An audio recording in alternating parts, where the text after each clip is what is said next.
మత్తయి సువార్త మొదటి అధ్యాయం, మత్తయి సువార్త మొదటి అధ్యాయం, మత్తయి సువార్త మొదటి అధ్యాయం మొదటి వచనం నుండి సుమారు 6వ వచనం వరకు చదువుకుందాం. అబ్రహాము కుమారుడు దావీదు కుమారుడైన యేసుక్రీస్తు వంశావళి. అబ్రహాము ఇస్సాకును కనెను, ఇస్సాకు యాకోబును కనెను, యాకోబు యోధాను అతని అన్నదమ్ములను కనెను, యోధా తామారునందు పెరేసును కనెను, జరాహును కనెను, పెరేసు ఎస్రోమును కనెను, ఎస్రోము ఆరామును కనెను, ఆరాము అమీనాదాబును కనెను, అమీనాదాబు నయస్సోనును కనెను, నయస్సోను సల్మానును కనెను, బోయాజు రూతునందు ఒబేదును కనెను, ఒబేదు యెష్షయిని కనెను, యెష్షయి రాజైన దావీదును కనెను. ఆగుదాం. పోయిన వారం ఒక వ్యక్తిని గురించి మనం ధ్యానించాం. బోయాజుకు పుట్టిన బిడ్డే ఒబేదు.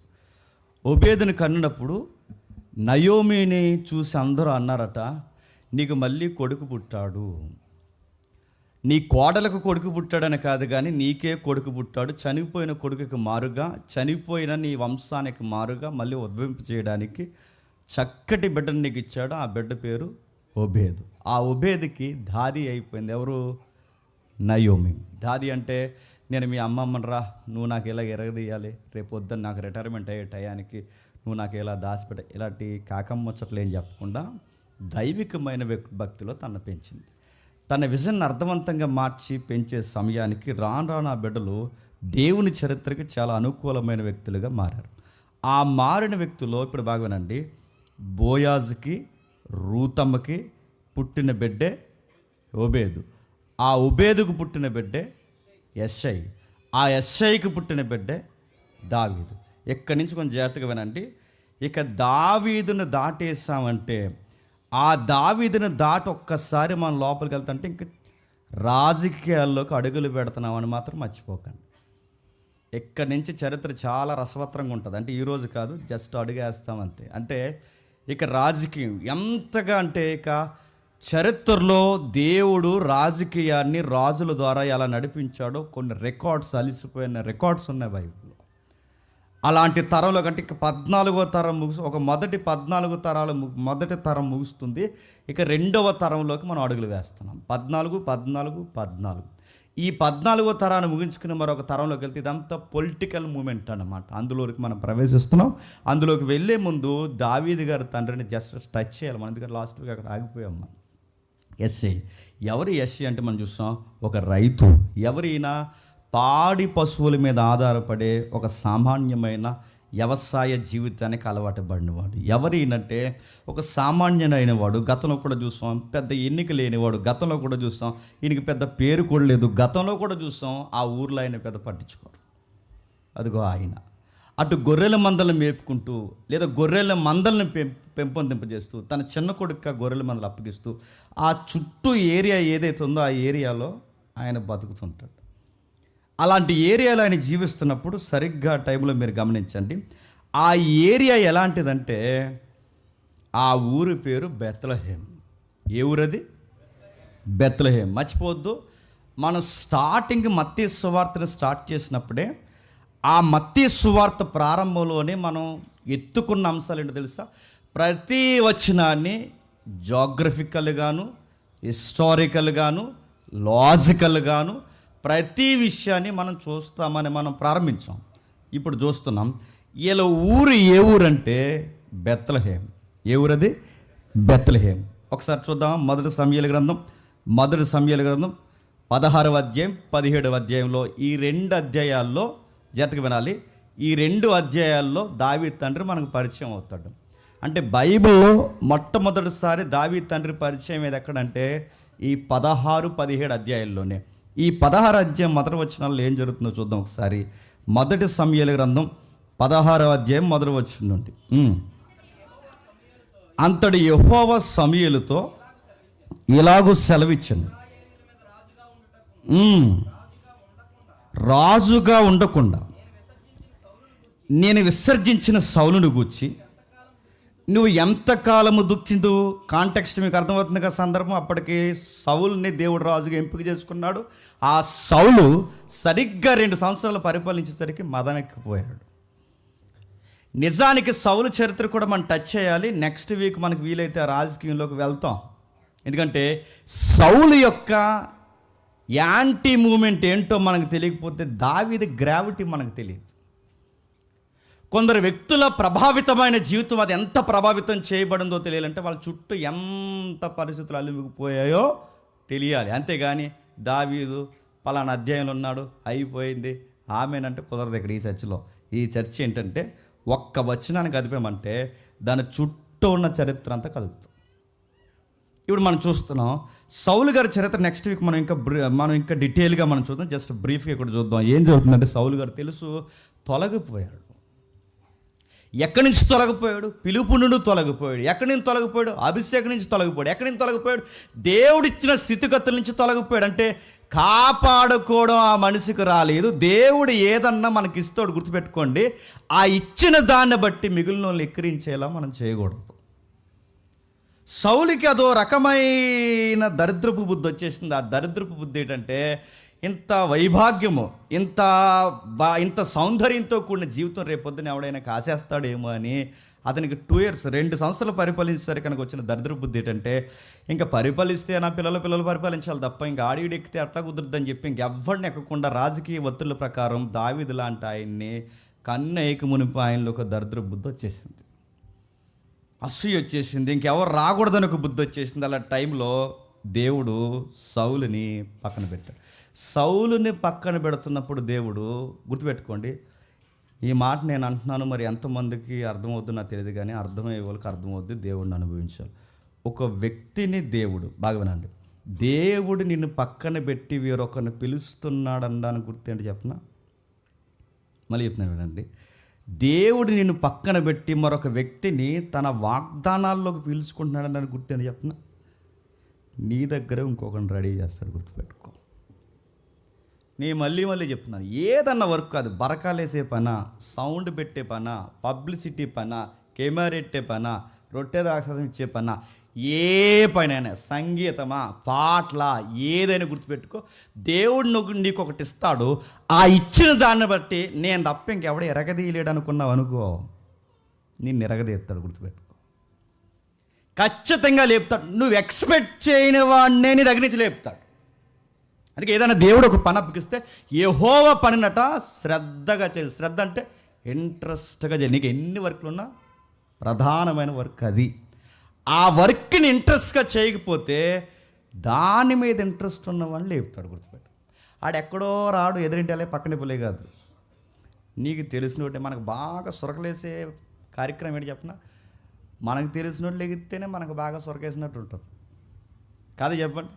ఎవడో ముక్కు ముఖం తినడితే వేరు, కానీ మనం ఎక్స్పెక్ట్ చేయనోడు ఈడా అనుకుంటాం చూసారా, ఆడనే లేపుతాడు. ఈడా అనుకోవడం కాదు, ఆ ఊరు కూడా పెద్ద లెక్క కాదు. ఆ ఊరే కాదు, ఆ ఊర్లో ఎస్ఏ కూడా పెద్ద లెక్కల్లో ఉన్న మనిషి కాదు. అవేవి వాళ్ళ జాగ్రఫీ కానీ, వాళ్ళ హిస్టరీ కానీ, వాళ్ళ జీనియాలజీ కానీ ఏది పెద్ద చెప్పుకోదగ్గ ఏరియాలే కాదు. కానీ ఆ ఊరు దేవుడు ప్రవక్తను పంపుతున్నాడు. వెళ్ళు, నువ్వు ఒక ఇంటికి చెప్తాను నేను, ఒక అబ్బాయితో పని ఉంది, వాళ్ళ నాన్నగారి దగ్గరికి వెళ్ళంటే సమూయేలు ప్రవక్త బయలుదేరుతున్నారు. ఇశ్రాయేలు మీద రాజుగా ఉండకుండా నేను విసర్జించిన. ఆ పదం ఎలా ఉందని మీకు ఎలా ఉందని తెలియదు, కానీ భయం వేస్తుంది ఆ పదం చదువుతుంటే. విసర్జించేశాడు అంతే. ఇంకా మనిషి ముఖం చూడొద్దని చెప్పి అన్నట్టుంది ఆ పదం. అది దేవుడు సౌలును విసర్జించిన తర్వాత సౌలును గుచ్చి నువ్వు ఎంతకాలం దుఃఖిస్తావు? నువ్వెంతకు దుఃఖిస్తున్నావు? నువ్వెంత దుఃఖిస్తున్నావో నేనంత దుఃఖిస్తున్నాను. నువ్వెంత బాధపడుతున్నావో అంతకుమించి బాధపడుతున్నాను. నేను మళ్ళీ చెప్తున్నాను, సంతాపపడుతున్నాను, సంతాపం నొందుతున్నాను. ఎందుకు ఇలా చేసుకుంటున్నాడు లైఫ్ అంతా అని కిందికి రాస్తూ, నీ కొమ్ము తైలము నింపము, నీ కొమ్మును తైలముతో నింపము. కొమ్మును తైలంతో నింపమన్నాడంటే అర్థం ఏంటో తెలుసా? చెప్పండి. కొమ్ము తైలం, మామూలు తైలం వేరు, కొమ్ములో తైలం వేరు. తైలాన్ని కొమ్ములో వేయమంటున్నాడంటే కింగ్ ఎవరినో దేవుడు రెడీ చేసేస్తున్నాడు. కింగ్ రెడీ అవుతున్నాడు. కింగ్ మేకర్ ఎక్కడో ఉన్నాడు, దేవుడు రెడీ చేస్తున్నాడు. కొమ్ము తైలాన్ని నింపు, బెత్లెహేమీయుడైన యెషయా యొద్దకు నేను పంపుచున్నాను, అతని కుమారుల్లో ఒకడిని నేను రాజుగా నియమించుతాను. ఏ ఊరంటది? బెత్లెహేం. ఏ ఊరట? బెత్లెహేం. దీని ఒరిజినల్ పేరు బెత్లెహేం కాదు, బిత్లహీం అంటారు దాన్ని.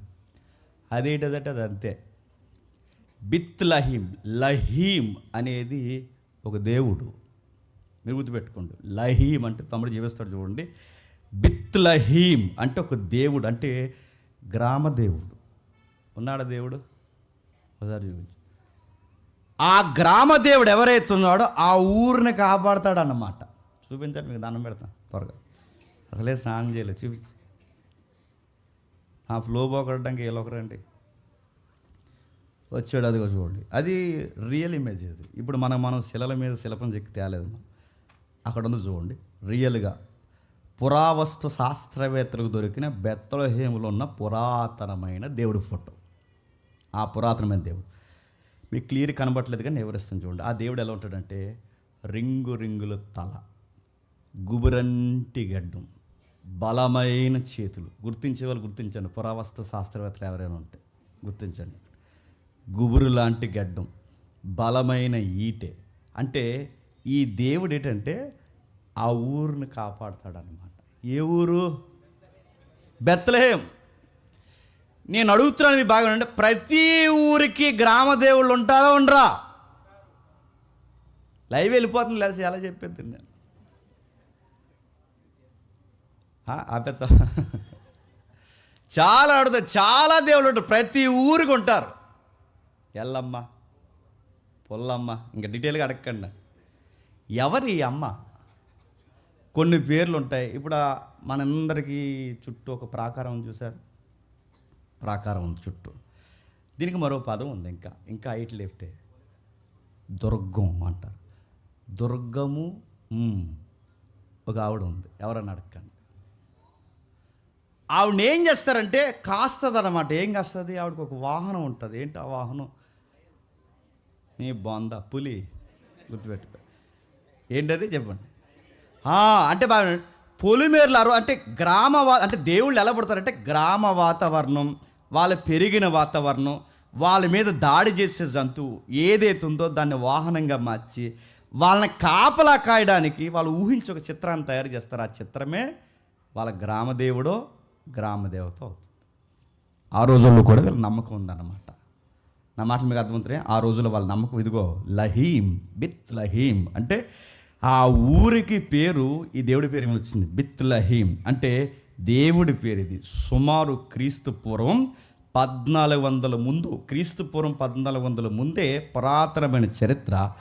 సుమారు దీని అడుగులు అంటే సముద్ర మట్టానికి కొలిస్తే సుమారు 2500 అడుగుల ఎత్తులో, ఇప్పుడు అంత లేదు, 2500 అడుగుల ఎత్తులో చుట్టూ లోయలు. ఆ ఇమేజ్ కూడా చూపించాడు. చుట్టూ లోయలు, భయంకరమైన అడవి ప్రాంతాల్లో ఉండే ప్రాంతంలో చదును చేసిన కొన్ని దిగువ ప్రాంతాల మధ్య ఒక ఏటవాలుగా కనబడుతున్న కొండ ప్రాంతాల్లో ఎత్తైన మెట్ట కొండ ప్రాంతమే బిత్లహీం. అది రియల్ కాదు కానీ ఊహించింది. ఆ కనబడుతుంది చూసారా, సొలొమోన్ టెంపుల్ కాదు అది. చెప్పండి, లహీం గడ్ టెంపుల్. ఎవరు లహీం అంటే? ఆ గ్రామ దేవత టెంపుల్, దేవుడి టెంపుల్. అంటే ఆ టెంపుల్ను ఆనుకొని మీకు కనబడుతుంది చూసారా. ఉంటాయి అక్కడంటే గోధుమలు, యవనులు, ద్రాక్ష తోటలు. ఆ ఏరియాలో బాగా పండుతాయి అన్నమాట. కొంచెం చిత్తడి నేల, ఇది కొంచెం కొండ ప్రాంతం, చిత్తడి నేల కనుక ఈ ఏరియాలో ఎక్కువగా మెటీరియల్ ఏం దొరుకుతుందంటే సున్నం ఎక్కువ దొరుకుతుంది. సున్నపురాయం చూసారా? సున్నపురాయం. అందుకే వాళ్ళ ఇల్లు అన్నీ ఎలా ఉంటాయంటే సున్నపు రాళ్ళతో ఉంటాయి. ఈ సున్నపు రాళ్ళ చుట్టూ అనుకుంటు కదా, సున్నపు రాళ్ళ ఏరియా కనుక, అంటే మెట్లు గుట్టలు కదా, ఈ సున్నపు రాళ్ళ మెట్ల గుట్టల ఏరియా కనుక ఆ ఏరియాలో గృహాలు ఎక్కువ.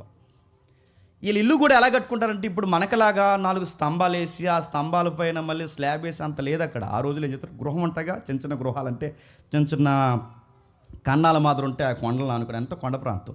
ఆ చిన్న చిన్న గృహాలు ఉంటే ఆ గృహాన్ని ఆ గృహను ఆనుకుని ఆ గృహకి వీళ్ళ గృహాన్ని కడతారన్నమాట. సున్నపు గృహం అంటే 4 ఇలాగేదో వాల్స్లా లేపి దాని మీద ఏదో తాటాకులు వేసి 4 కర్రలు వేసి దాన్ని ఇలా కడతారు. ఆ వెనకాల గృహంలో ఏవైతే ఉందో వీళ్ళు ఉండే ప్రయత్నం చేస్తారు, లేదా ఈ ముందు కట్టుకున్న దాంట్లో వీళ్ళు ఉంటారు.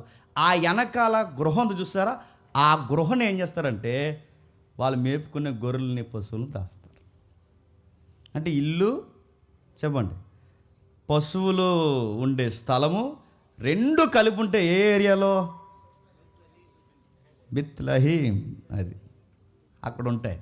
అందుకే యేసు ప్రభువారు ఆ ఊరిలో పుట్టినప్పుడట సత్రాల్లో స్థలం లేకపోతే ఎక్కడ పెట్టారట చెప్పండి? పశువుల తొట్టె. అంటే ఆ ఏరియాలో పశువుల తొట్టెలు అంటే ఏంటో తెలుసా? ఆ గృహలు ఉంటాయి కదా, చిన్న చిన్న గృహాలు. ఆ గృహలు ఏవైతే ఉంటావో అందులో పశువులు పెట్టి తొట్లు పెడితే అలాంటి ఏరియాలో యేసు ప్రభువుని పడుకోబెట్టారు. ఇదని హిస్టరీ. ఇంకా మాట్లాడుకుంటే ఆ ఏరియాలో గోధుమలు ఎక్కువ పండుతాయి, యవనులు ఎక్కువ పండుతాయి, ద్రాక్ష తోటలు ఎక్కువ పండుతాయి. పైగా ఈ కానానీయులు దీన్ని ప్రారంభించింది ఎవరంటే దావీదు గారి నాన్నగారు కాదు. దీన్ని ప్రారంభించింది ఎవరంటే దావీదు గారు కాదు. దీన్ని ప్రారంభించింది ఎవరంటే వీళ్ళెవ్వరు కాదు. అసలు ఈ యూదులు ఇశ్రాయేల్ అనే వాసన తగలక మునిపే దీన్ని ప్రారంభించింది ఎవరంటే కానాను తెగలు. కానానీయులు ఎవరంటే నోవహుకు పుట్టాడుగా పిల్లలు. ఆ నోవహుకు పుట్టిన పిల్లల్లో ఒకరే కానాను. ఆ కానాన్ నుంచి వచ్చిన వారే కనానీయులు. ఆ కనానీ నుంచి వచ్చిన వారే ప్రథమంగా 7 తెగలు. ఆ 7 తెగల్లో మళ్ళీ ఒక తెగలే ఇక్కడ కనబడుతున్న తెగలు. ఈ తెగల్ని వేరు చేయడానికి వచ్చిన మరొక తెగే అబ్రహాం సైడ్ నుంచి వచ్చిన మరొక తెగ. ఎవరు? ఇస్సాకు, యాకోబు. యాకోబు, అబ్రహాం, ఇస్సాకు, యాకోబు. యాకోబు నుంచి వచ్చిన యోధ నుంచి మనం స్టడీ చేస్తున్న ఈ స్టడీ. అంటే వీళ్ళందరూ ఎలా తిప్పి కొట్టినా చెప్పండి, బ్రీడ్ ఒక్క దిక్కు నుంచే గుర్తుపెట్టుకోండి. కాకపోతే విస్తరించేటప్పుడు మాత్రం పరిస్థితులు అలా మారిపోయాయి. ఇలా మారిపోయిన తర్వాత ఈ ఏరియాని ఎలా మార్చారంటే బెత్లెహేం అనే ప్రాంతాన్ని బెత్లెహేం చేశారు. దీన్ని ఎవరు చేశారు? దీన్ని బెత్లెహేం అంటే బాగా వినండి. బెత్లెహేం అంటే ఆ రోజుల్లో బెత్లెహేం అంటే దేవుడి పేరు. బెత్లెహేం అంటే ఏంటో మనకు తెలుసు, రొట్టెల ఇల్లు అని అర్థం. ఏంటది? రొట్టెల ఇల్లు. అందుకే హౌస్ ఆఫ్ బ్రెడ్ అంటాడు దాన్ని. హౌస్ ఆఫ్ బ్రెడ్ అంటే రొట్టెల ఇల్లు.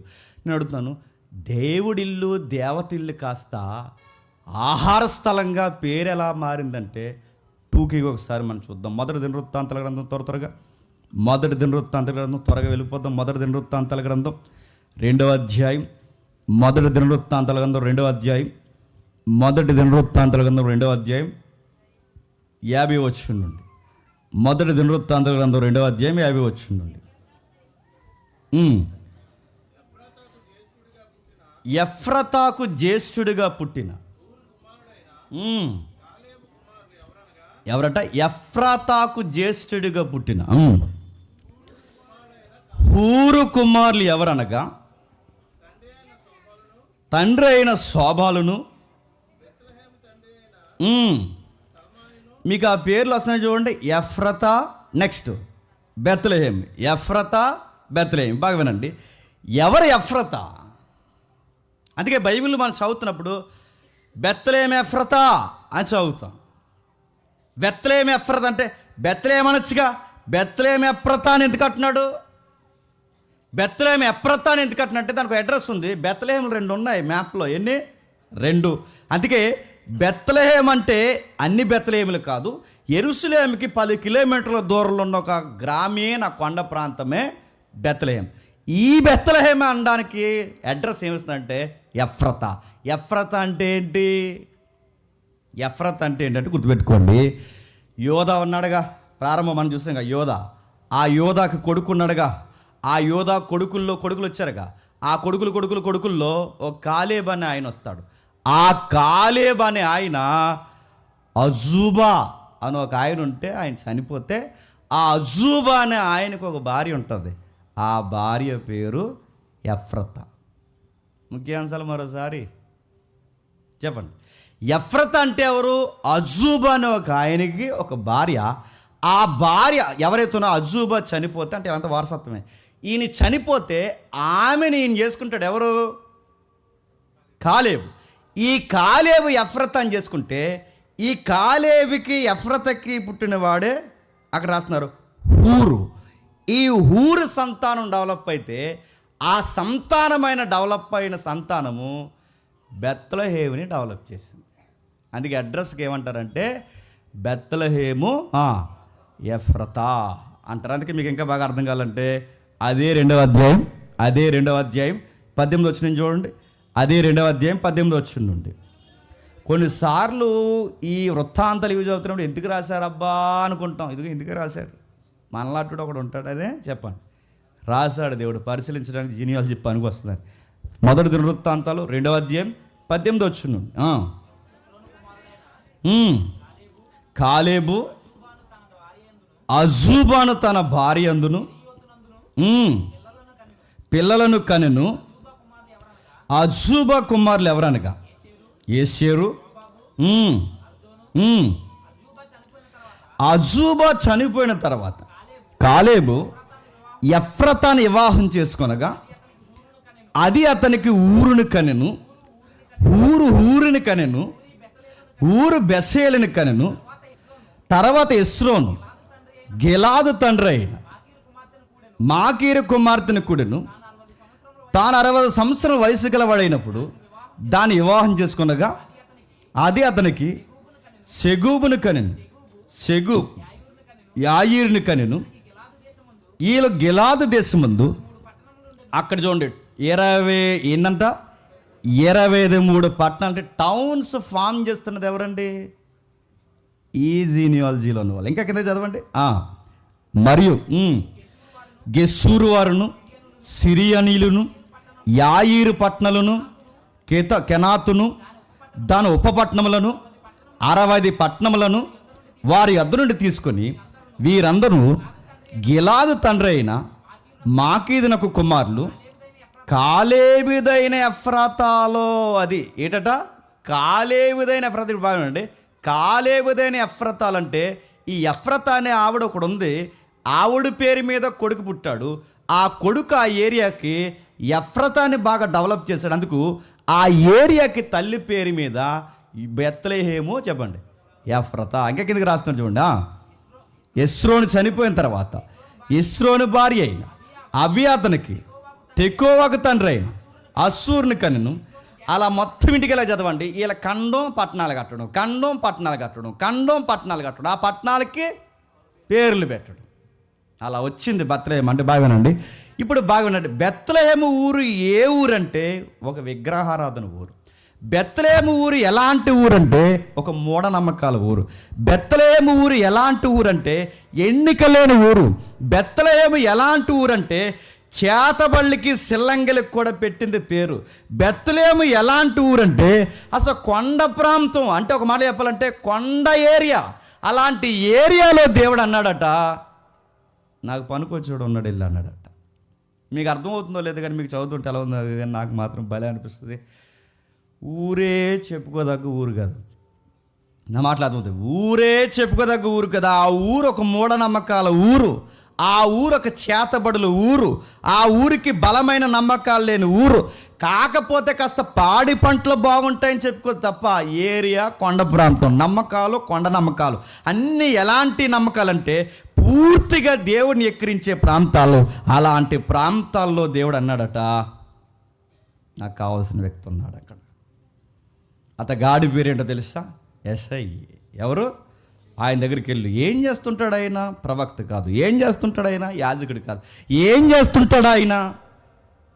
వ్యవసాయం చేసుకుంటూ ఉంటాడు. అంటే ఒక మాటలో చెప్పాలంటే ఒక వ్యవసాయం చేసుకునే వ్యక్తుడు నువ్వు ఏం చూస్తున్నావు ప్రభు అంటే మీరు చూడదగ్గ అంత చెప్పుకోదగ్గ విషయాలు ఏమీ లేవు. కానీ యెషయాలో నేను అనుకుంటున్నాను తాను చేసే చిన్న పనిలో కూడా జెన్యూన్ క్యారెక్టర్ ఉంది ఆయన దగ్గర. అది గుర్తుపెట్టుకోండి. దేవుడికి నచ్చిన వ్యక్తి, దేవుని పిలుపుకు లోబడిన వ్యక్తి. లాభాలు వస్తాయంటే గతంలో ఆ నయోమి పరిగెట్టినట్టు పరిగెట్టే వ్యక్తి కాదు ఈయన. ఏ ఊర్లో పుట్టాడో ఆ ఊర్లోనే ఉన్నాడు, ఎక్కడ పెరుగుతున్నాడో అక్కడే పెరిగాడు. అలాంటి ఏరియాలో పెరుగుతున్న టైంలో ప్రవక్త పంపించాడు. ప్రవక్త పంపించి దేవుడు ప్రవక్తతో అంటున్నాడు, ఎల్లు నాకు కావాల్సిన వ్యక్తిని నేను ఎంపిక చేస్తాను. ఆ ఏరియాలో ఒక పెద్ద మనిషి ఉన్నాడు. చెప్పుకోదగ్గానికి గోత్రం ప్రకారం ఎఫ్రతా. అందుకే మీకా కూడా ప్రవచనం చెప్తే ఏమంటే యోధా బెత్లెహేము, యోధా ఎఫ్రతా, నీ యోధా ప్రధానంలో ఎంత మాత్రము చెప్పండి స్వల్పమైన దానివి కావు అంటున్నాడు. దాని అర్థం ఏంటండి? స్వల్పమైందని. నువ్వు ఎంత మాత్రం ఎన్నిక లేని దానివి కావని అనుకోకంటే దాని అర్థం ఏంటండి? ఎన్నిక లేనిది ఆ ఊరికి ఎవరు వెళ్ళరు. ఆ ఊరికి ఒక మాటలో చెప్పాలంటే సంబంధాలు కూడా చూడరు. మా ఊరు అలాంటిదే. అది అంకుల్ తెలుసు, మా ఊరు అలాంటి. అదో అక్కడ బాబాయ్ అన్నాడు, మా ఊరు అంటారు వచ్చేవారు కదా, వాళ్ళు ఎందుకు చెప్పినా మా ఊరు సేదబళ్ళు ఊరు అనేవారు అప్పుడు. అవన్నీ ప్రాక్టీస్ ఆడుతున్నారు అలాంటి ఊర్లు. కానీ దేవుడు చూడండి, ఎక్స్పెక్ట్ చేయని ఏరియా నుంచి దేవుడు ఒక వ్యక్తిని బయట లాక్కొస్తున్నాడు. ఆ వ్యక్తి ఎస్ఐ. ఏం చేస్తాడంటే వ్యవసాయం చేస్తుంటాడు. ఏం చేస్తాడంటే పాడి పంటల మీద బతుకుతుంటాడు. అలాంటి వ్యక్తిని దేవుడు ఎంపిక చేసి అన్నాడట, నువ్వు వెళ్ళు, అతనితో మాట్లాడు, నాకు కావాల్సిన వ్యక్తిని పిలుస్తానంటే ప్రవక్తకి టెన్షన్ వస్తుంది. నేను కొమ్ము తైలం పట్టుకుని అక్కడికి వెళ్తే ఈ విషయం సౌలుకి తెలిస్తే చెప్పండి, నాకు అదే లాస్ట్ రోజు కదా ప్రభు అంటే. అప్పుడు దేవుడు అన్నాడు, అందుకే నీకు పని చెప్తున్నాను, బలివ్వడానికి వెళ్ళు. దేనికి వెళ్ళాలి? బలివ్వడానికి వెళ్ళు. అందరూ చూస్తుండగా బలివ్వడానికి వెళ్ళు. ఆ బలిస్తున్నప్పుడు ఈ ఫ్యామిలీని ఇన్వాల్వ్ అవ్వమని చెప్పు. ఎవరిని? ఎస్ఏ ఫ్యామిలీని. ఒకసారి చదువుదాం. అదే మొదటి సమూయేలు గ్రంథం 16వ అధ్యాయం, త్వరగా. అదే మొదటి సమూయేలు గ్రంథం 16వ అధ్యాయం మొదటి వచనం నుంచా 2వ వచనం నుంచా. సమూయేలు, నేను ఎట్లు వెళ్ళుదును, నేను వెళ్ళిన సంగతి సౌలుకు తెలిసిన ఎడల అతడు నన్ను చంపుననగా, యెహోవా నీ ఒక పెయ్యిని తీసుకుని పోయి యెహోవాకు బలిపశును వధించుటకై వచ్చి తినని చెప్పాను. బాగా వినండి. సమూయేలు, నేను ఎట్లు వెళ్ళుదును, నేను వెళ్ళిన సంగతి సౌలుకి వినిన ఎడల అతను నన్ను చంపుననగా, యెహోవా నీవు ఒక పెయ్యిని తీసుకుని పోయి యెహోవాకి బలిపశును వధించుటకే వచ్చుతునని చెప్పి యెష్షయి బలి అర్పణలకు పిలువుము. అప్పుడు నీవు చేయవలసిన దానిని నేను నీకు తెలియచేతును. యవన పేరు నీకు చెప్పుదునో అతన్ని నీవు అభిషేకింపవలను సెలవీయగా, సమూయేలు యెహోవా ఇచ్చిన సెలవు చొప్పున బెత్లెహేమునకు వెళ్ళెను. ఆ ఊరి పెద్దలందరూ అతని రాకకు భయపడరు. మీ గతంలో కూడా చెప్పాను, మరలా ఒకసారి జ్ఞాపకం చేస్తున్నాను చూడండి. ఒక దైవజనుడు వస్తే ఊరు ఏం చేస్తుందంట? భయపడి. ఒక దైవజనుడు వస్తే ఊరి పెద్దలు ఏం చేస్తున్నారు? భయపడి. అంటే దైవజనుడికి ఆ రోజులు అంత గౌరవం ఇచ్చారు. లేచి నిలబడి, అందరు నిలబడి, అయ్యా నువ్వు మంచి పలకడానికి వస్తున్నావా, లేకపోతే మేము మా పిల్లలు మార్చుకోవాల్సిన ఏమన్నా ఉన్నాయా? అది ఆ రోజులు. ఈ రోజులు దైవజనుడి మీదే కోపం ఎత్తున్నారు. లేకం ఎందుకు ఇంకా ఆయనకి మాకు నా హీ జిందగీ అన్నారట. నడుతున్నాను అంటే మనం కాదులేండి, బయట జరిగే విషయాలు చెప్తున్నాను. సేవకుడి మీద కోపం వేస్తారు, సేవకుడి మీద భయం ఉంది జనరేషన్కి. పెద్దలు భయపడ్డారట, లేచి నిలబడ్డారట. చెప్పండి, మేము మార్చుకోవాల్సిన ఏమైనా ఉంటే మార్చుకుంటామంటే వాళ్ళ చక్కగా నిలబడి మాడుతుంటే ఏం కాదు, ఒక ఫ్యామిలీతో ఇన్వాల్వ్ అవుతుందని చెప్పి ఆయన ఫ్యామిలీతో ఇన్వాల్వ్ అయ్యాడు. యెష్షయికి చెప్పాడు, బలిలో పాల్గొనడానికి, దేవునికి బలి అర్పణ ఇవ్వడానికి పాల్గొనడానికి నీ కొడుకులు ఎంతమంది ఉన్నారు అంతమందిని పిలవమన్నాడు. అందరిని పిలిస్తే 7 వచ్చారు. 7 వచ్చారు కానీ ఒక అబ్బాయిని పిలవలేదు. 7 కొడుకు పిలిచిన తర్వాత ఆ అబ్బాయిని ఎందుకు పిలవలేదంటే రచయితలు రాసిన మాటలే నేను చెప్తున్నాను. బహుశా చిన్నోడు కదా ఆడికి ఎందుకులే అని. రెండోది, గొర్రెలు కాస్తున్నాడుగా వాడెందుకులే అని. మూడోది, బహుశా ఇలాంటి ఇంపార్టెంట్ కార్యాల్లో దావీదు అంత పెద్ద గుర్తు చెప్పండి లేడు. మీకు ఏమర్థమవుతుంది చెప్పండి? గుర్తింపు లేని ఊరు చెప్పండి, గుర్తింపు లేని రైతు చెప్పండి, గుర్తింపు లేని దావీదు. మీకు ఏమర్థమవుతుంది చెప్పండి? ఎటు చూసిన మన ఫ్రేమ్లో మనం ఊహించింది ఏంటంటే గుర్తింపు లేని దగ్గరే దేవుడు చెప్పండి గుర్తిస్తాడు. ఈ ఊరి నుంచి వస్తారంటే వస్తారు, ఈ ఇంటి నుంచి వస్తారంటే వస్తారు, ఈ మనిషి ఉపయోగపడతారు దేవుడి కంటే ఉపయోగపడతారు, ఎలా అంటే వాళ్ళు ఉపయోగపడతారు. దేవుడు ఎప్పుడు అనుకుంటానండి, నేను ఎప్పుడు నాకు ఇష్టమైన మాట, దేవుడు ఎప్పుడు సాఫ్ట్వేర్ లేదా ఉన్నతమైన వర్గాలు బాగా సుఖపడిపోయిన కుటుంబాల వైపు చూస్తారు లేదా నాకు తెలియదు, కానీ నాకు తెలిసిన బైబిల్ లెసన్ అని చెప్తున్నాను. ఇరిగి నలిగి కష్టము కాయో రెక్కల కష్టం మీద అనుకొని తల్లిదండ్రులు చెప్పిన పనిని తలాల్చుకుని చేసుకుంటూ పోతారు చూసారా, అలాంటి బెడ్ల వైపు చూస్తారు. దేవుడికి నచ్చిన క్యారెక్టర్లో ఒక క్యారెక్టర్ ఏంటి చెప్పిన, సుఖభోగులను అస్సలు ఇష్టపడ్డా ఆయన. మీరు కూడా ఆ యాటిట్యూడ్ అలవాటు చేసుకోకండి. ఏదో ఒక పని చేయండి. నేను అందుకే చెప్తాను ఎప్పుడు ఏదో ఒక పని. ఏ పని లేకపోతే సీపురు దూసుకుని ఇంటల్లా తుడిసేయండి. నేను మళ్ళీ చెప్తాను, ఖాళీగా మాత్రం ఉండకండి. ఖాళీగా ఉన్నారు దొరికేస్తారు, మళ్ళీ చెప్తాను. ఖాళీగా ఉన్నారు సతంగా దొరికేస్తారు. అసలు ఏదో ఒక పని చేయాలి. ఏ పని లేకపోతే మీ నాన్నని కలపో, ఏ పని లేకపోతే సీపురు తీసుకుంటారు, ఏ పని లేకపోతే మీ ఆవిడతో కలిసి గిన్నెలు కడుగు, ఏ పని లేకపోతే బట్టలు ఉతికే, ఏదో ఒక పని చేయి. ఏ పని చేయకుండా నువ్వు అలా కూర్చున్నావో ఇది పెరిగిపోద్ది, ఇది పెరిగిపోద్ది, ఇది పెరిగిపోద్ది, అన్నీ పెరిగిపోతాయి. దేవుడి దృష్టిలో దరిద్రం పెరిగిపోద్ది, గుర్తుపెట్టుకో. ఏదో ఒక పని చేయి. ఏదో ఒక పని చేయకపోతే ఎట్లా కుదురుతుంది? అందుకే దావీదు గారిని పిలవలేదట. ఎందుకు పిలవలేదంటే వీళ్ళందరూ గవర్నమెంట్ ఎంప్లాయీస్. ఎవరు పెద్ద వీళ్ళందరూ అందరూ ఎంప్లాయీసే. దేవుడు చూడండి, వీళ్ళు ఈ ఎంప్లాయీలో ఉన్నారు. ఈ ఎంప్లాయీస్ని అందరినీ పిలిచాడు. మరి బాగా వినండి, ఏదైనా ఫంక్షన్కి ముఖ్యమైన కార్యక్రమానికి ఏమైనా పిలుస్తామండి? ఎంప్లాయీస్ ముందు ఉండాలి. ఎందుకంటే మరి చదివింపు కార్యక్రమాలు అలా అయితే బాగా. అందుకే ఆ అందరినీ, ఆ పెద్దోళ్ళందరినీ పిలిచారట. చిన్నోడు ఈడు ఆటలంటి పండుగోడు ఎవరు చెప్పండి? ఉంటే లేకపోతే లేదు. అదే చిన్నోడు 10th క్లాస్ వయసు, చిన్న చిన్న గిరజాలు వేసుకుంటాడు. ఆ నూగు మిస్ అలా చిన్నోడు ఆడేదో గొర్రెలు మేపుకుని తిరుగుతాడు సర్దానం బట్టి. అలా తిరుగుతున్నప్పుడు ఆ అబ్బాయిని ఎవరు పట్టించుకోవట్లేదు. దేవుడు అన్నాడు, పెద్దోడిని చూశారు. హైట్ ఉన్నాడు, వెయిట్ ఉన్నాడు, లుక్ ఉన్నాడు. చూస్తే హాలీవుడ్ బాలీవుడ్ హీరోలా కనబడుతున్నాడు. సౌలు సమూయేలు చూసిన వెంటనే అన్నాడంట, బహుశా ఇతని కోసమే దేవుడు నన్ను వెళ్ళమన్నాడేమనగానే సమూయేలుతో దేవుడు అన్నాడు, వెయిట్. నెక్స్ట్ మరొకరు వచ్చారు. చూసిన వెంటనే అబ్బాయి కూడా బాగున్నాడు. వీడేమో అనుకున్నాడు. దేవుడు అన్నాడు, వెయిట్. ఇంకా చూస్తారా, సుమారు 6-7 వచ్చేసారు. ఎవ్వరు కాదనగానే సమూయేలు గారికి డౌట్ వచ్చింది, ఇంకా ఎవడైనా ఉన్నాడా మీ ఇంట్లో అంటే, ఉన్నాడు సార్ అడవిలో అన్నారు. అడవిలో పని ఏంటి ఆ కుర్రోడికి? ఆడు సర్దాన్ని పెట్టుకుని పొద్దున్నే పోతాడండి. ఏం చేస్తాడు? గొర్రెలు మేపుతుంటాడు.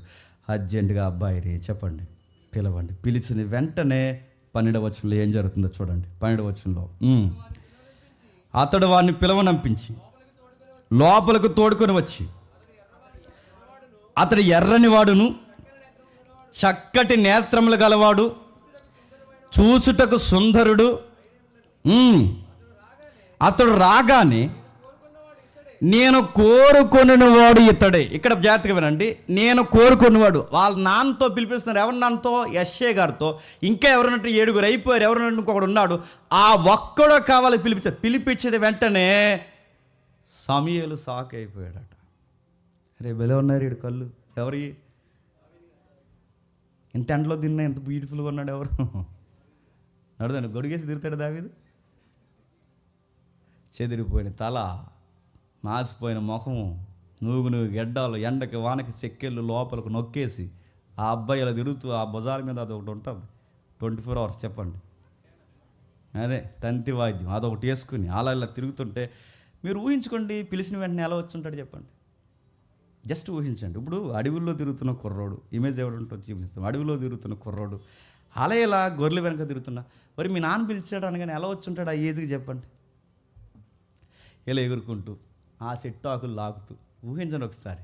ఇలా లాగుతూ ఇలా అనుకుంటూ ఆ సంచి ఇలా జరుపుకుంటూ, అది ఉంటుంది కదా, ఆ తిత్తి నీళ్ళ తిత్తి ఇలా జరుపుకుంటూ అలాగే ఇలా, ఇంకా చిన్నగా ఉంటాడు ఈడెవరు పెద్దగా ఉన్నాడు,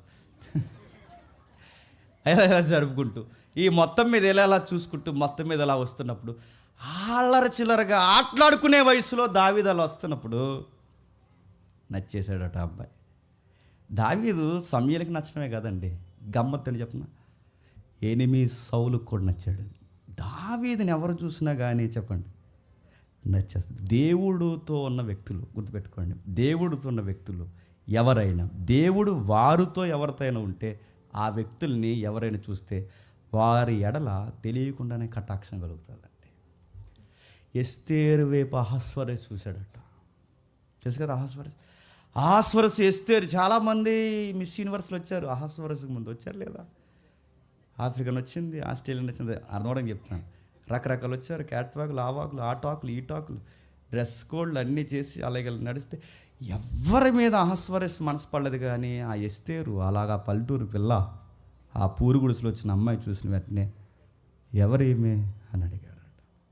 ఇప్పుడు గుర్తుపెట్టుకోండి, మన దేవుడు ఈ సామాజిక జీవన విధానాల్లో తోటి మనుషులకి ప్రభావితంగా మనం ఉండాలి అంటే, మన ఎడల కటాక్షం కలగాలి అంటే మనం దేవునికి చెప్పండి నచ్చే బిడ్డలుగా బతకాలి. నీ ప్రొఫెషన్ ఏదైనా, అది గొర్రెలను కాస్తున్నావా, వ్యవసాయం చేస్తున్నావా, రాజకీయాల్లో ఉన్నావా, చదువుల్లో ఉన్నావా, పెళ్లి చేసుకుని ఉన్నావా, నువ్వెక్కడున్నా ఏదున్నా కానీ దేవుడు పిలిచే టైం లేనికి సరిగ్గా నీ చుట్టూ ఉన్న వాళ్ళందరికీ నువ్వు ప్రభావితంగా ఉండాలి అంటే నువ్వు దేవుడితో ఉండాలి. పిలిచాడు, వచ్చాడు, వచ్చిన వెంటనే యెషయాతో దేవుడు మాట్లాడుతున్నట్టుగానే దావీదుతో మాట్లాడుతున్న మాటలు యెషయాకి చెప్తున్నాడు. ఏమని? ఇదిగో ఇతడే ఇతడే ఇతడే నేను కోరుకున్న మనుషుడు. చెప్పండి, ఇతడే. ఈ మాట చదువుతుంటే మీకు నాకు ఎలా ఉందో నాకు తెలియదు, కానీ ఆ పక్కనున్న తండ్రి ఎవరో యెషయాకి ఎలా ఉంటుంది చెప్పండి. నేను కోరుకున్న మనుషుడు ఇతడే, ఇశ్రాయేలుకి కాబోయే రాజు ఇతడు అనగానే ఈ మాట ఎలా ఉందో తెలుసా? ఒకప్పుడు అబ్రహాముకి చెప్పాడే, అబ్రహాముకి చెప్పిన మాటే మళ్ళీ యెషయాకి చెబుతున్నట్టుంది. అబ్రహాముకి ఏమని చెప్పాడు? నీ సంతానం ద్వారా ఈ ప్రపంచాన్ని ఆశీర్వదిస్తానడగా, నీ సంతానం ద్వారా ఈ ప్రపంచాన్ని ఆశీర్వదిస్తాను అబ్రహాముకి ఇచ్చిన వాగ్దానమే ఇప్పుడు యెషయా నీ సంతానం ద్వారా దేశాన్ని చెప్పండి ఆశీర్వదిస్తాను. మీ బొడ్డోడు ఈ ప్రపంచానికి రాజు కాబోతున్నాడు. పిలిచాడట. ఆ పిలిచే అబ్బాయితో మాట్లాడుతున్నాడు. ఏమని అక్కడ రాస్తున్నారు చూడండి. అతని ఎర్రని వాడును, చక్కటి నేత్రములు గలవాడు, చూచుటకు సుందరుడయ్యుండెను. అతడు రాగానే నేను కోరుకున్న మనుష్యుడు. చెప్పండి, ఇతడే. చూడ్డానికి పైకి మీకు చాలాసార్లు చెప్పాను, మళ్ళీ జ్ఞాపకం చేస్తున్నాను. చూడ్డానికి పైన పెద్దని పిలిచాడు. పెద్దని ఎలా ఉన్నాడు? చూడ్డానికి బాగున్నాడు, ఎత్తుకున్నాడు. అతను రంగులు చూసి ఎత్తుకున్నాడు, బాగున్నాడు, తల బాగుంది, అంతా బాగుందని చూస్తే పై రూపం చూడొద్దన్నాడు. ఎవరు? దేవుడు. నువ్వు పై రూపం చూడకు, మనుషులు పై రూపాన్ని చూస్తారు, నేను హృదయాన్ని చూస్తాను. మరి పెద్ద నేను చూసినప్పుడు పై రూపం చూడొద్దు అన్నప్పుడు, మరి దావీదు వచ్చినప్పుడల్లా పై రూపం ఎందుకు వర్ణిస్తున్నాడు? చాలాసార్లు చెప్పాను, మీకు ఎంతమంది గుర్తుందో. పెద్దవాడిని చూసినప్పుడు పై రూపాన్ని చూడొద్దు, అందంగా ఉన్నాడని పెద్దోడిని అభిషేకించుకున్నాడు.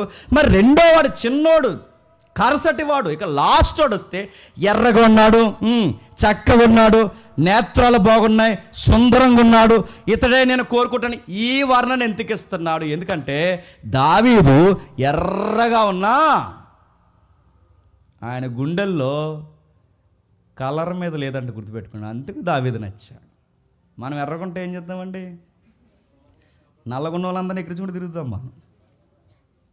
దావీదులో ఉన్నది మనలో లేనిదేడు చెప్పిన మన యొక్క అందాన్ని చూపించి ఇతరులను ఎక్కిరిస్తాం చూసారా, అది మనకుంటుంది. దావీదుకి ఎంత అందంగా ఉన్నా తన రంగు మీద లేదట. దావీదుకి ఎక్కడో తెలుసా? నా రంగు మీద కన్నా నా దేవుడే లబ్డ్ ఆఫ్ లబ్డ్ ఆఫ్ లవ్. ఆ గుండెల్లో ఎవరు కొట్టుకుంటారు అబ్బా అంటే దేవుడు దేవుడు దేవుడు అని అడుగుతున్నాను. ఇలాంటి టీనేజ్ అబ్బాయికి కలర్ ఉంటే ఈ జనరేషన్లో ఏం చేస్తారు చెప్పండి? ఫిల్టర్లు అవసరం లేదు. ఇంకా తెలుసు రీల్స్ బ్యాచ్కి ఫిల్టర్లు అవసరం లేదు. రీల్స్ చెప్పండి, సొక్క ఇప్పేస్తాడు, ప్యాంట్ ఇప్పేస్తున్నారు, డ్రైర్ వేసి తిరుగుతున్నారు. దేనికంటే కలరు. అది ఎన్ని యాడ్లు వచ్చేస్తాయండి ఈ రీల్స్ చూస్తాడు. ఈ మధ్యకాలంలో దరిద్రం కొలిది, మరి దరిద్రమో బాజీ మొత్తం మీద ఇన్స్టాలోకి వెళ్ళాను నేను. ఎందుకంటే మరి కొంచెం మన మినిస్ట్రీ ఎలా నడుతుంది చూడటానికి. ఇన్స్టాలో మాట్లాడుతూ వచ్చే రీల్స్ ఏంటి చెప్పిన, హాయ్ బ్రో, ఈ కలర్ ఇలా రావాలంటే నువ్వేం చేయాలి తెలుసా? సన్ స్క్రీన్ ఉంది నా దగ్గర, ఆ సన్ స్క్రీన్ వాడు. అది ఎలా వాడు? నువ్వు ఆ స్క్రీన్ కదా, ఇది కింద కామెంట్ చేయమని ఏదో చెప్తాడు, కామెంట్ చేయమని. వెంటనే నీకు డోర్ డెలివరీతో వస్తుందట. ఎన్ని క్రీములు రాసినా 24 hours సన్లో తిరుగుతున్నవాడు ఎలా ఉన్నాడట? ఎర్రగా ఉన్నాడట. అది ఏ సన్ స్క్రీన్ వాడుంటాడు ఆయన చెప్పండి? ఏం వాడలేదు, సన్నను వాడుతున్నాడు. ఏ వాడాడు చెప్పండి? ఏం వాడలేదు. కొంతమంది మగ పిల్లగాని మొన్న ఎవరినో చూసాడు, మంతాలి కూడా ఆడు ఒకవేళ అంటే మారును గాక.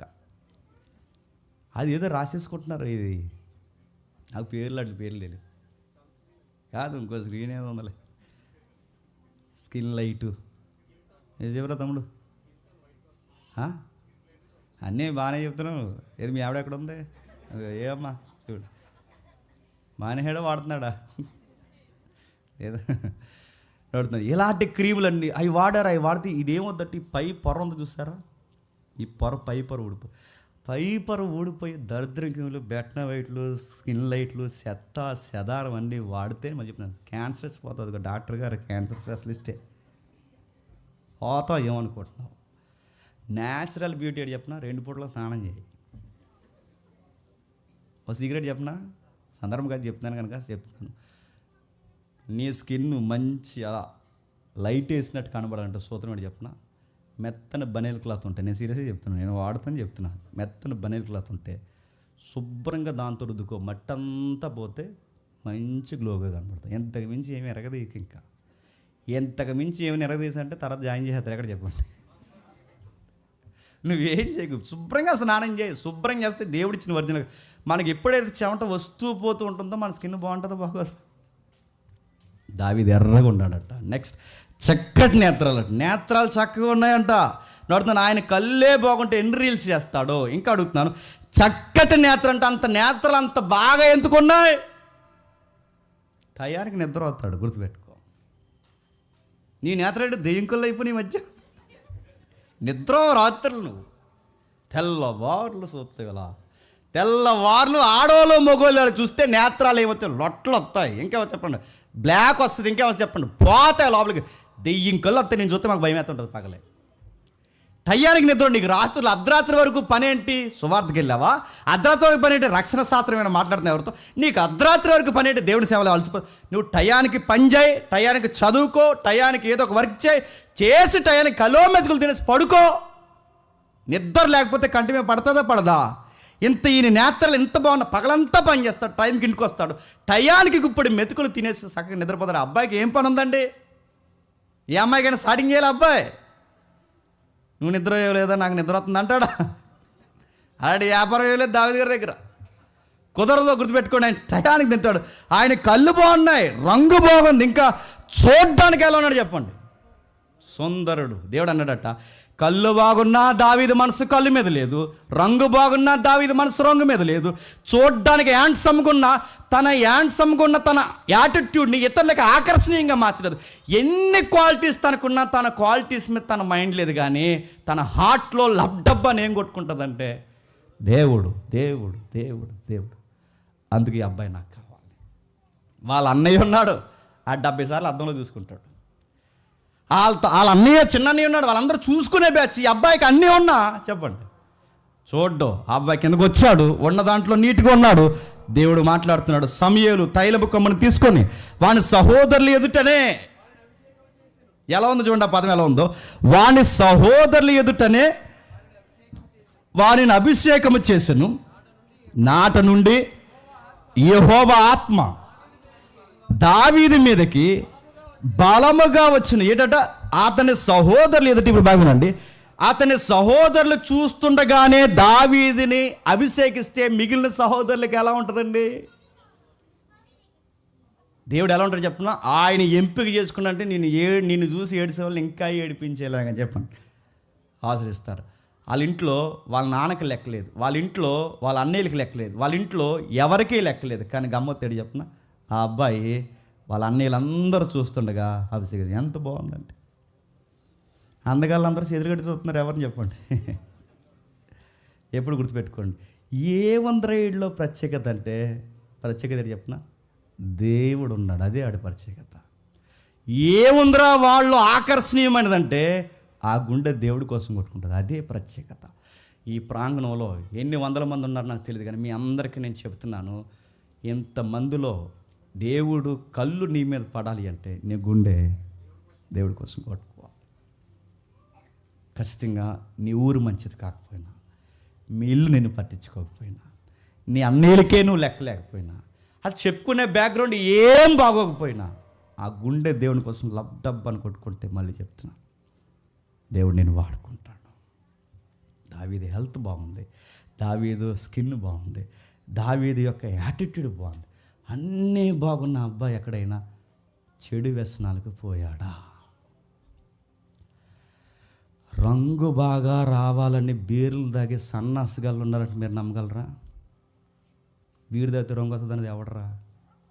పొట్ట వస్తుంది అదవా, కిడ్నీలు పోతాయి ఏమనుకుంటున్నావు? తాగితే బాగుంటుందని చెప్పింది టీవీ నైన్ చెప్పాడా? అందులో వచ్చింది ఒక రోజు వీడియో, ఆ నిప్పించి మన ఇల్లు తాగి. ఎవడు చెప్తాడు తాగితే బాగుంటుంది? నడుతున్నాను. దేవుడిచ్చిన అవయవాలు కాపాడు. నీ కళ్ళు టయానికి నిద్రపో, నీ ఆరోగ్యం టయానికి కాపాడు, ఏదో ఒక పని చేయి.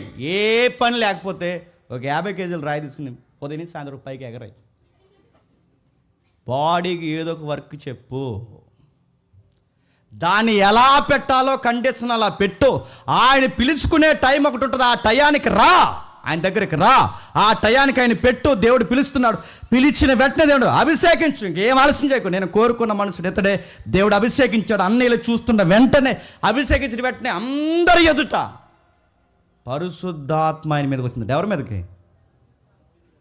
మీకు ఎలా ఉందో తెలియదు కానీ ఆ రోజుల్లో ఆయనకి బాప్టిజం అయితే, బాప్టిజం ఇచ్చిన వెంటనే ప్రభు అయిన యేసుక్రీస్తు వారి మీదకి ఎలాగైతే పరిశుద్ధాత్ముడు దిగాడో, యేసుక్రీస్తుకి ముంగుర్తైన దావీదు గారి మీద కూడా పరిశుద్ధాత్ముడు మీదకి వచ్చాడట. పరిశుద్ధాత్ముడు దావీదు మీదకి వచ్చాడు. 14 వచ్చాడు తెలుసా? పరిశుద్ధాత్ముడు దావీదు మీదకి వస్తే మరి సౌలు మీదకి ఎవరు వచ్చారు? దురాత్మ వచ్చింది. నా మాట అర్థమవుతున్నాయా? దావీదు మీదకి పరిశుద్ధాత్ముడు, సౌలు మీదకి ఎవరు వచ్చారంటే దురాత్మ వచ్చింది. సౌలు మీదకి దురాత్మ 14 వచ్చింది. చెప్పండి. యెహోవా ఆత్మ సౌలుని విడిచిపోయి, యెహోవా ఆత్మ సౌలుని విడిచిపోయి, యెహోవా ఆత్మ సౌలుని విడిచిపోతే మరి ఆత్మ ఎవరి మీదకి వెళ్ళింది? దావీదు గారి మీదకి వెళ్ళింది. మరి సౌలు మీద నుంచి పరిశుద్ధాత్మ వెళ్ళిపోతే సౌలు మీదకి ఎవరు వచ్చారంటే దురాత్మ వచ్చింది. మీరు చూడండి, అదిగో నేను మళ్ళీ చెప్తున్నాను, మనలో పరిశుద్ధాత్ముడు పోయి మన మీదకి దురాత్మ వచ్చాడనడానికి గుర్తుల్లోకి గుర్తండి చెప్పనా? బాగా వినండి ముఖ్యాంశాలు మరోసారి. పరిశుద్ధాత్ముడు పోయి దురాత్మ మా మీదకి వచ్చాడడానికి గుర్తుల్లోకి గుర్తండి చెప్పనా? నువ్వు చాలా తలపోట్లు ఉంటావు, అదే గుర్తు. చాలా తలపోట్లు ఉంటాయి. నీకు ఎన్ని తలపోట్లు ఉంటాయి చెప్పనా? గంటకు ఒకలా ఉంటావు. అప్పటికే మీ ఆవిడ అంటావు, ఏమని, బాగున్నావు ఈరోజు అంటావు. ఆ గంట తర్వాత అంటావు, యాదవ మోహన్ నువ్వు కొంపలోకి వచ్చేసి కొంపన్నావు, ఇందాక కదరా బాగున్నావు.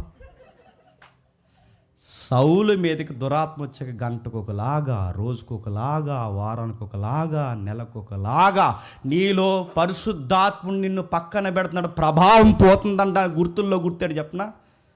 ఇలా ఉంటావు అయ్యా, గుర్తుపెట్టుకో. ఆత్మ పని చేస్తే దావీదులా ఉంటావు అనేకులకు ప్రభావంగా. దురాత్మ పని చేస్తే సౌలులా ఉన్నావంటాను. గుర్తని చెప్పనా?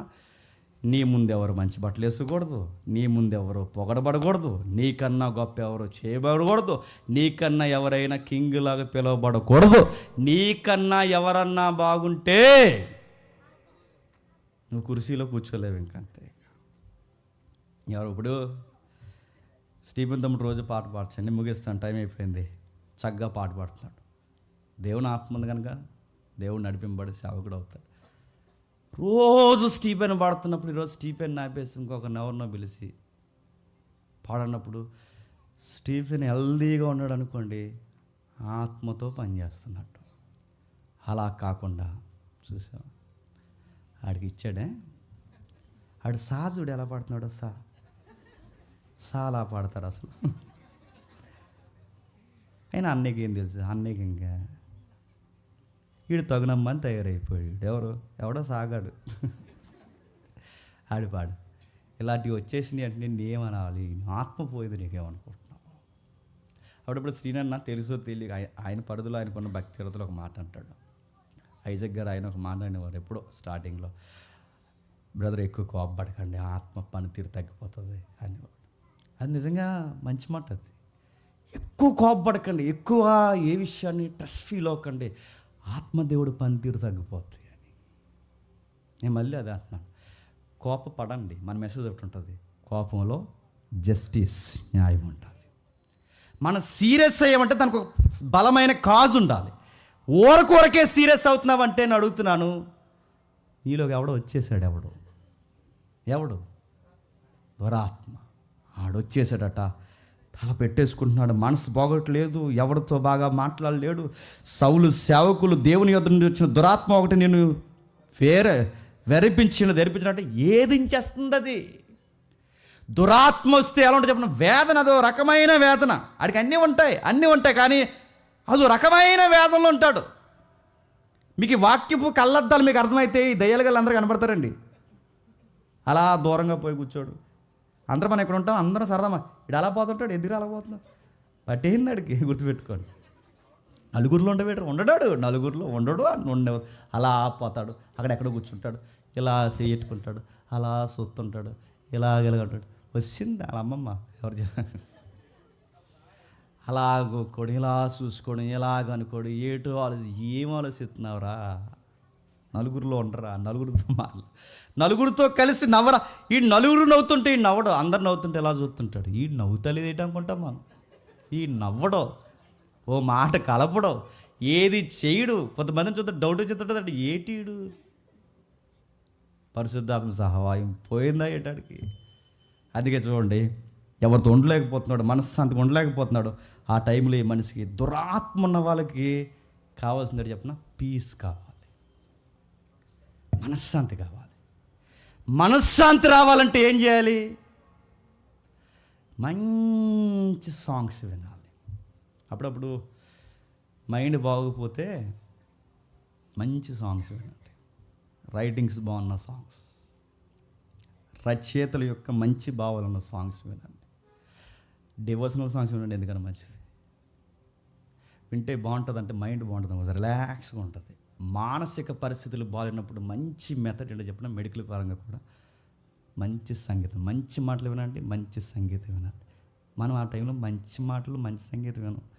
బాధల్లో ఉన్నోడికి ఆ టైంలో పాటేశారంటే ఏమని, ఇంకా బాధలో ఉన్న పాటేశారట. ఏమని? ఈ జీవన సార్ ఇంకా ఏమైపోతాడు, ఎవరికి ఎవరు సొంతం అంటాడు, ఏమైపోతాడు చెప్పండి. అసలే ఆడు ఏడుతుంటే ఈ టైంలో ఈ పాట. అందుకే సామెతలు ఏమిటి చెప్పిన, నువ్వు కృంగిన దినమున విషాదకరమైన కీర్తనలు వింటే ఇంకా కృంగిపోతావు. సామెతలు ఉంది అన్నమాట. అందుకే మంచిగా నీ యాటిట్యూడ్ మారాలి, కొంచెం జోస్ఫుల్గా ఉండాలి అంటే ఒక మంచి ట్యూన్స్ విను, మంచి సంగీతం. కొంతమందికి సంగీతం వింటే బాగుంటారండి. ఇప్పుడు సౌలుకి మంచి మెడిసిన్ అంటే చెప్పనా, సంగీతం కావాలి. సంగీతానికి అవయవాలు స్పందిస్తాయంటే స్పందిస్తాయి. నేను సీరియస్ చెప్తున్నా, స్పందిస్తాయి. నువ్వు ఎలాంటి వాళ్ళకైనా సరే, నువ్వు మంచి బీట్ ఉన్న సాంగే, అన్నం తింటా కాలు ఊపుతాడు, ఇలా కాలు ఊపుతాడు, పనిచేస్తాయి సంగీతానికి. కానీ సంగీతానికి మనసు బాగుంటుంది అన్నది ఎంత వాస్తవమో, సంగీతానికి మనిషి పాడైపోతాడు అన్నది కూడా అంతే వాస్తవం. ఊపొచ్చి పాడు చేసే సంగీతాలు ఉన్నాయి లేదా? మసాలా సాంగ్స్ అంటారు కదా, ఉన్నాయి లేదా? అలాగే మంచి సంగీతం ఉంది. ఇప్పుడు ఈ అబ్బాయికి బాగా వినండి, సౌలు గారికి బాగు చేసేవాడికి కావాలి. ఏం కావాలి ఆ రోజుల్లో మెడిసిన్? మానసికంగా కృంగిపోతున్నానికి మనసు బాగు చేయాలి. మానసికంగా కృంగిపోయేవాడిని ఆ రోజుల్లో మానసిక శాస్త్రం తెలిసిన శాస్త్రవేత్తలు ఎవరున్నారు? మానసిక నిపుణులు ఎవరు ఉన్నారు? ఎవరు లేరు. ఆ రోజుల్లో ఉన్న కల్చరల్లో ఆ రోజుల్లో మానసిక నిపుణులు ఎవరు లేరు. కనుక మానసికంగా మనిషిని బాగు చేయడానికి మంచి మాటలు మాట్లాడడం, మంచి ట్యూన్స్ వినవాలి. ట్యూన్సే ఆ రోజుల్లో నాకు తెలిసి అక్కడ ట్యూన్స్ వినిపిస్తున్నారు. ఆ ట్యూన్స్ వినిపించేవారు, మంచి సౌండ్స్ వినిపించేవారు కాదు. ఎవరున్నారంటే ఎవడు పడితే వాడు కాదు, ఒకడున్నాడు సార్ వాడు అన్నారు. ఎవరంటే 17వ వచనంలో, సౌలు బాగా వాయింపగల ఒకడిని విచారించిన ఎద్దకు తీసుకుని రండని తన సేవకులకి సెలవీయగా వారితో ఒకడు నేను చిత్తగించుము, బెత్లెహేమీయుడైన యెష్షయి యొక్క కుమారులలో ఒకడిని చూసి తిని, అతడు చమత్కారముగాను వాయింపగలడు. ఎలాగట? చమత్కారముగా వాయింపగలడు, బహుశూరుడు, యుద్ధశాలి, మాట నేర్పరి, రూపసి, ఇంకా మరియు యెహోవాడికి తోడు. ఇన్ని టాలెంట్లు బాగా వినండి. అబ్బాయికి ఎన్ని టాలెంట్లు ఉండే చూడండి. చమత్కారంగా వాయిస్తాడట.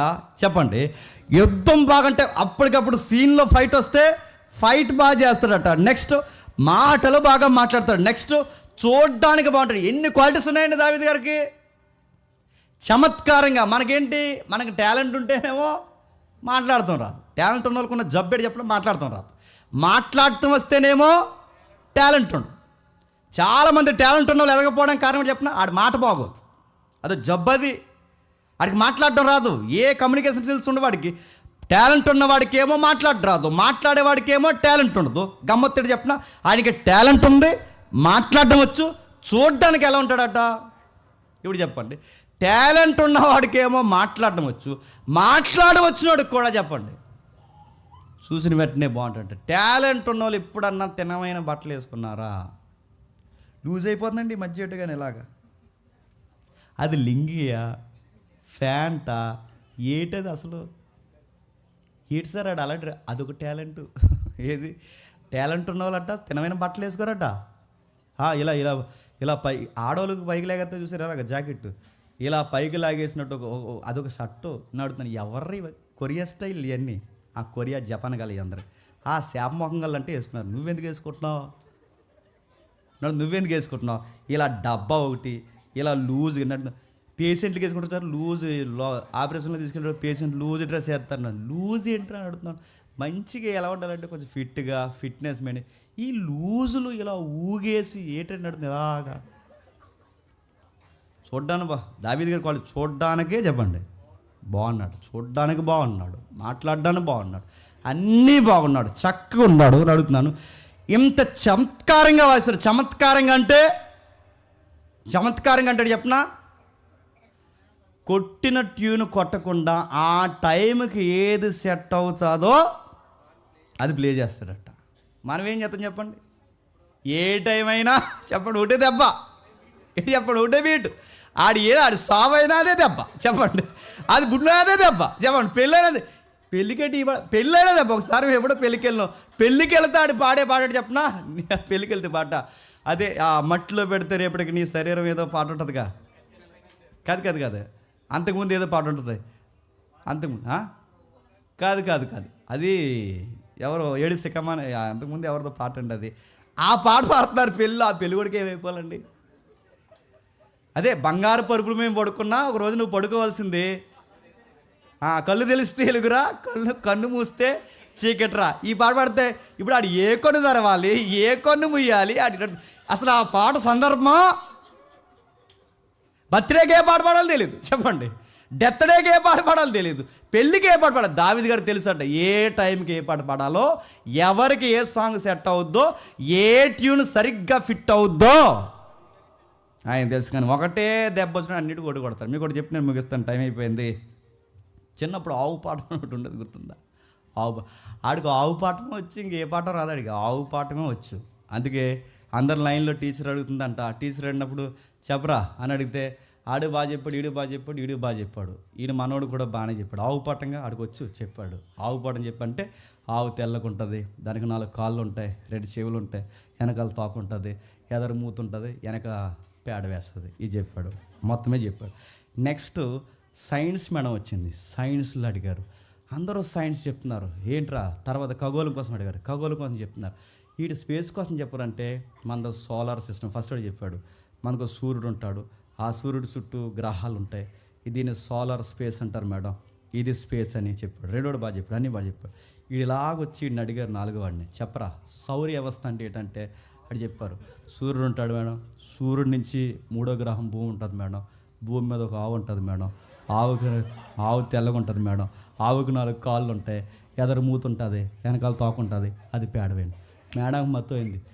రే సోలార్ సిస్టమ్ కడిగితే ఆవు దగ్గరికి ఆడి ఏది అడుగు, ఆడి ల్యాండింగ్ ఆవు దగ్గరికి వద్ద గుర్తుపెట్టుకో, ఆడికి అదే వచ్చు. మీకు అర్థమవుతుందా? నేను మళ్ళీ చెప్తున్నాను, దేవుడు మనకి ఏదన్నా టాలెంట్ ఇస్తే గుర్తుపెట్టుకోండి.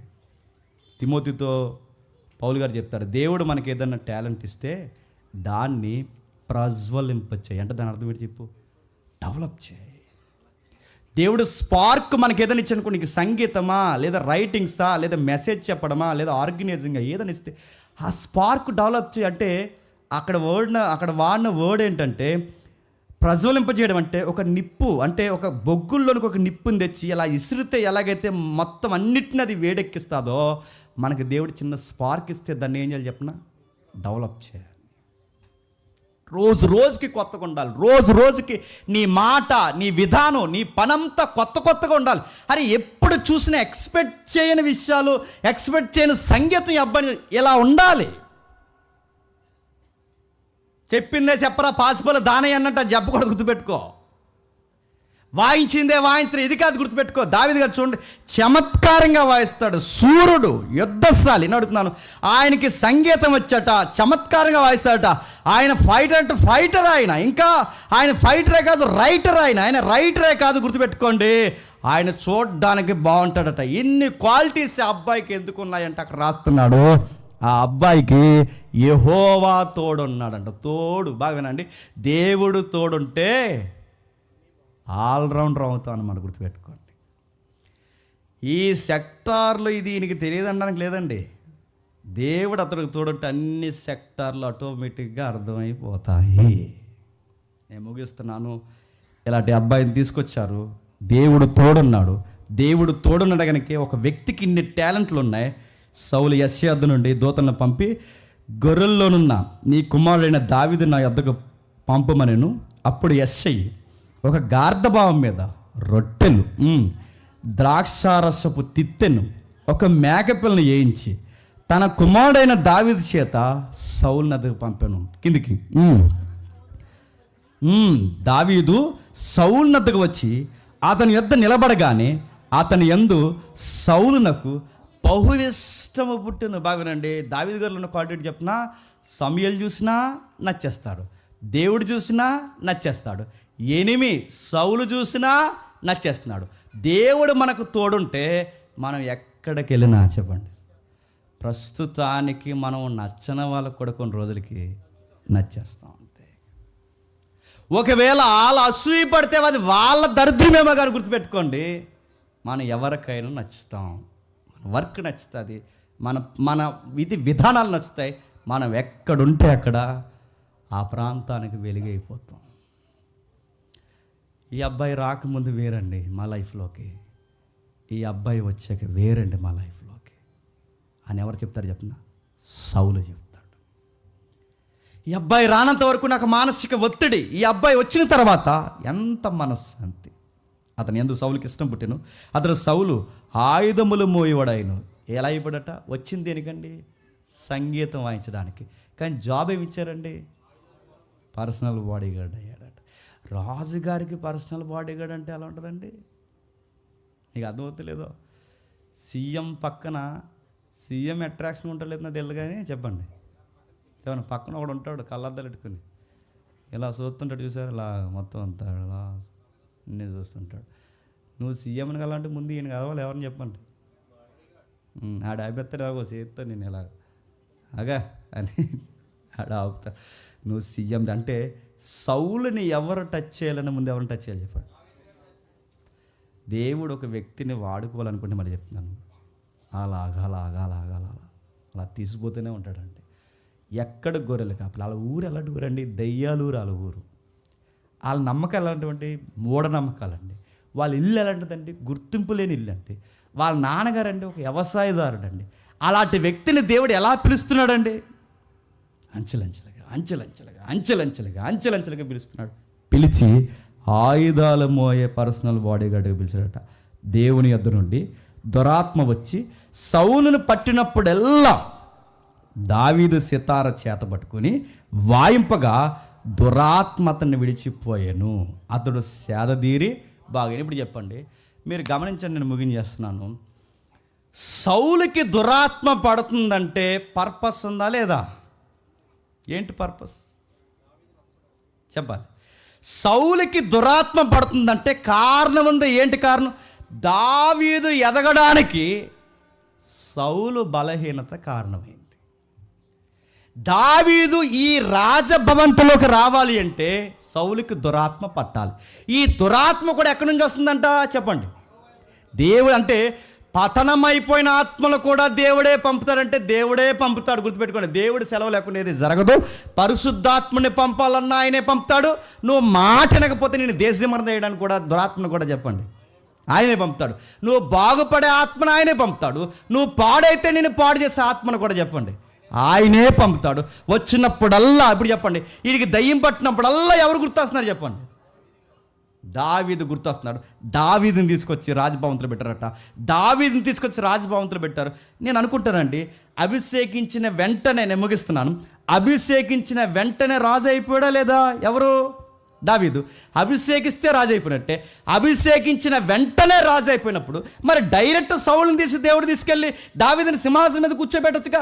దావీదుని సింహాసనం మీద డైరెక్ట్గా కూర్చోబెట్టకుండా ఇంకా దేవుడు ఆ సౌలు కింద ఎందుకు ఆయుధాలు మోయడం, ఆ సౌలు దగ్గర ఎందుకు సంగీతాలు వాయించడం, సౌలు కింద ఎందుకు దావీదుని పెడతాడంటే డైరెక్ట్గా ఎవడన్నా పైకి వెళ్ళాడు అనుకోండి, కిందోళ్ళని ఏడిపించేస్తాడు, గుర్తుపెట్టుకోండి. నా మాటలు మీకు అర్థమవుతున్నాయా?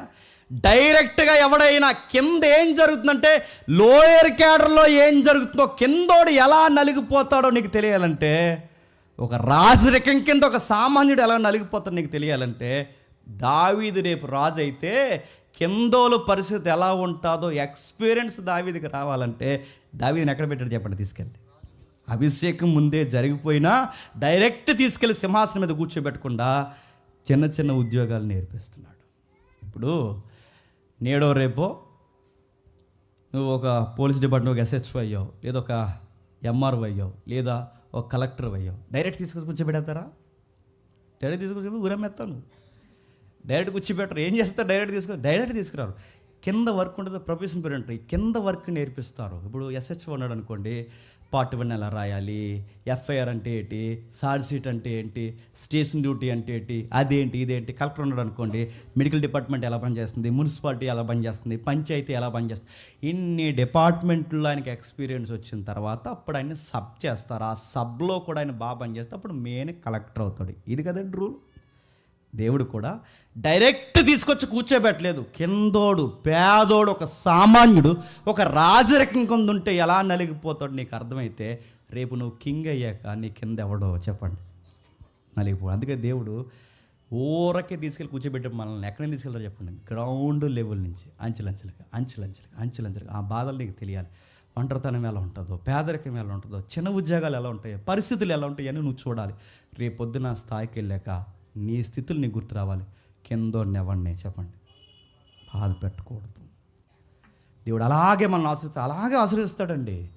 ఏంటి నేను ఇంకే ఎదుగుతలేదు, నువ్వు ఇక్కడ ఎదిగితే చెప్పండి అక్కడ నీకు ఇక్కడ మైండ్ మెచ్యూరిటీ అవ్వకపోతే, పాస్ అవ్వకపోతే అక్కడ ఎలా తీసుకెళ్తాడు? ఇక్కడ నువ్వు ఎలా ఉంటావో నెక్స్ట్ కేటగిరీకి వెళ్తావు. అలా దావీదుని తీసుకెళ్తూ వెళ్ళాడు. ఈ వెళ్ళడంలో ఎన్ని రాజకీయాలు జరిగాయి. ఈ రాజకీయాలే నెక్స్ట్ ఎపిసోడ్లో చూద్దాం. ఎప్పుడు చెప్పండి? నెక్స్ట్ ఎపిసోడ్ వచ్చారు. అంతవరకు సెలవు. నమస్కారం.